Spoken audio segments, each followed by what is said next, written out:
بسم اللہ الرحمن الرحیم۔ جس طریقے سے سلسلہ چلا ہوا آ رہا ہے کہ حضرت آدم علیہ السلام کے بعد نوح کا تذکرہ میں نے کیا، اور نوح علیہ السلام کے زمانے کے بعد حضرت ابراہیم علیہ نبینا علیہ السلام ایک نبی پیدا ہوئے ہیں، اور آپ کے زمانے کا ایک بادشاہ تھا نمرود، جس کا بہت لمبا تفصیلی قصہ ہے، لیکن الغرض مختصر سا میں آپ کے سامنے پیش کر رہا ہوں۔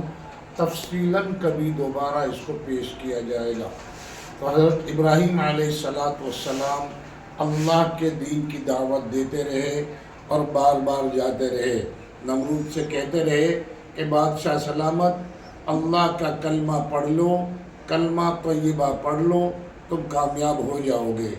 لیکن نمرود نے آپ کی بات کو نہ مانا، اور نہ مان کر بلکہ آپ کے اوپر بڑے بڑے ظلم ڈھائے، ظلموں کے اس قدر پہاڑ ڈھائے کہ بیان کرنا بہت مشکل ہے، لیکن مختصر سا میں یہاں پر آپ کو تذکرہ کر دیتا ہوں کہ جب بار بار آپ دعوت دیتے رہے تو بادشاہ تیس میں آ کر، جلال میں آ کر اس نے سوچا تو یہ تھا کہ میں آج ابراہیم علیہ السلام کے دین کو، حضرت ابراہیم کو ختم کر دوں گا اور دنیا سے دین مٹ جائے گا۔ جس طریقے سے بہت سارے لوگ آج کی تاریخ میں بھی سوچتے ہیں کہ دنیا کے اندر سے یا بھارت کے اندر سے مسلمان مٹ جائے اور دین مٹ جائے، لیکن دین نہ کبھی مٹا ہے اور نہ کبھی مٹ سکتا ہے۔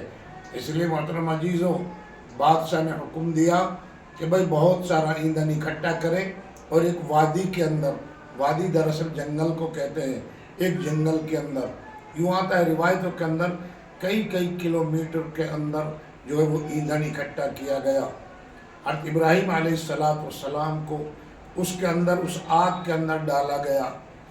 حضرت ابراہیم علیہ السلام جب آگ میں ڈالے تو اللہ نے حکم دیا اور آگ سلامتی کے ساتھ ٹھنڈی ہو جا۔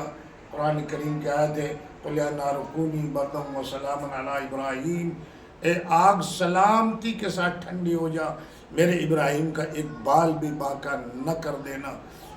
چنانچہ آگ ٹھنڈی ہو گئی، لیکن ایسی ٹھنڈی ہوئی کہ نہ ٹھنڈ کی تکلیف پہنچائی اور نہ گرم ہوئی۔ اس لیے کہا جاتا ہے آگ بھی اللہ کے حکم کی محتاج ہے۔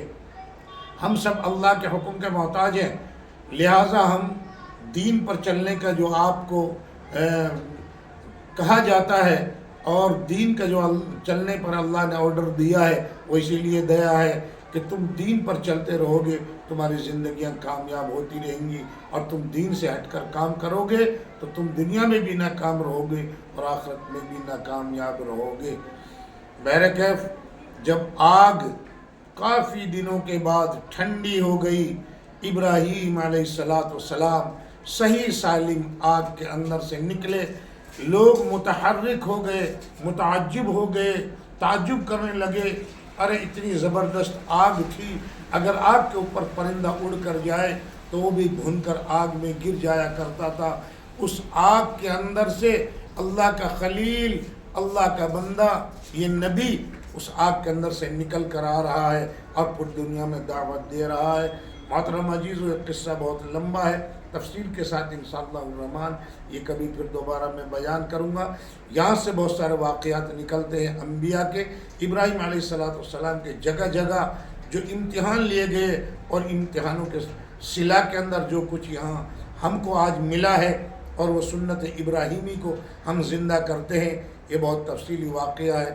انشاءاللہ الرحمن وقتاً فوقتاً میں اس کو بیان کرتا رہوں گا۔ آپ سنتے رہیے گا اور دیکھتے رہیے گا، لائک کرتے رہیے گا، سبسکرائب کرتے رہیے گا، اور ایک دوسرے تک شیئر کرتے رہیے گا۔ انشاءاللہ الرحمن اسی طریقے سے آپ کو اچھی باتیں ملتی رہیں گی۔ وآخر دعوانا ان الحمدللہ رب العالمین۔